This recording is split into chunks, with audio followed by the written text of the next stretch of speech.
بخاری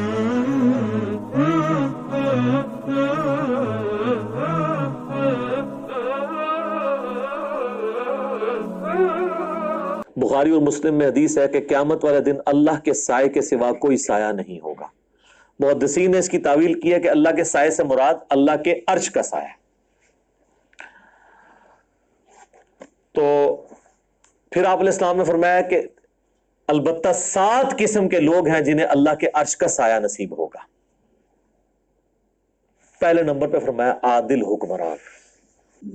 چلیں ہم تو اس کیٹیگری میں حکمرانی والے معاملے میں نہیں، لیکن اس کی آپ کورالریز بنائیں گے کہ آپ اگر کسی ایک علاقے کے اوپر آپ کی چھوٹی سی حکمرانی ہے، کونسلر ہے یا ایم این ہے، تو آپ اپنے اس کے اوپر اگر عدل کرنے والے ہیں، البتہ جج جو ہے نا وہ اس کو پریکٹس کر سکتا ہے کہ وہ انصاف کرے تو قیامت والے دن اللہ کے عرش کا سایہ حاصل کر لے۔ دوسرا فرمایا کہ وہ شخص جس نے جوانی میں عبادت کر لی، توبہ کی روش اختیار کر لی، در جوانی توبہ کردن شیوہ پیغمبری، بڑھاپے میں تو شیر بھی شکار کرنا چھوڑ دیتا ہے۔ تیسرا فرمایا کہ ایسا شخص جس کا دل مسجد میں اٹک رہا ہو، ایسا اٹکے کہ وہ یعنی مسجد سے نکلے تو گویا جس کو کہتے ہیں نا مچھلی پانی سے نکل آئی ہے، دوبارہ مسجد میں جانے کی کوشش کرتا۔ چوتھا وہ شخص جو اکیلے میں بیٹھ کے اللہ کو یاد کرے اور اس کی آنکھوں سے آنسو نکل آئے، اللہ کے خوف کی وجہ سے، اس کی محبت کی وجہ سے، کسی کے سامنے نہیں۔ کسی کے سامنے تو ماشاءاللہ آپ دیکھ رہے ہیں کئی علماء ٹی وی پہ آ کے رو رو کے دعائیں کرواتے ہیں، تو اللہ نہ کرے کہ کبھی ایسی نوعیت آئے کہ ہمیں کسی کے سامنے اس طرح رونا پڑے۔ پانچواں وہ شخص کے جسے کوئی اعلیٰ نسب والی عورت برائی کی طرف مائل کرے اور وہ اللہ کے خوف سے رک جائے اور وہ کہے کہ میں اللہ سے ڈرتا ہوں، میں یہ کام نہیں کروں گا۔ اور چھٹا وہ شخص کہ جو اللہ کی محبت کی وجہ سے کسی کے ساتھ دوستی رکھے۔ اچھا اس میں بڑے پیارے الفاظ ہیں، وہ جب بھی اس کو ملے اللہ کی محبت کی وجہ سے ملے، اور جب بھی وہ آپس میں اکٹھے ہوں تو اللہ کی محبت پر اکٹھے ہوں، اور جب بھی جدا ہوں اللہ کی محبت پہ جدا ہوں۔ جس طرح میں سمجھتا ہوں میرے ساتھ جتنے لوگ اٹیچ ہیں، ہم جب کبھی بھی اکٹھے ہوتے ہیں اللہ کے لیے اکٹھے ہو رہتے ہیں۔ اس کیٹیگری میں نے تو اللہ کے شکر میں امید کرتا ہوں کہ میں بھی اپنے بھائیوں سے، یا میرے بھائی جو مجھ سے دوسرے شہروں سے بھی ملنے آتے ہیں نا، فقط اللہ کے لیے ملنے آتے ہیں۔ تو اس کیٹیگری میں تو ہم فال کر سکتے ہیں بڑی آسانی کے ساتھ۔ تو یہ کیٹیگری آسان ہے جی، انشاءاللہ ہم بھی اپنا ایک کیٹیگری میں ہم فال کر سکتے ہیں بڑی آسانی کے، اس کے علاوہ بھی کر سکتے ہیں محنت کرنے سے۔ اور ساتواں یہ ہے کہ جو دائیں ہاتھ سے صدقہ کرے اور بائیں کو خبر نہ ہو۔ اچھا یہ بھی آسان کام ہے، کوئی مشکل کام نہیں، کسی بھی غریب کی مدد کی جائے۔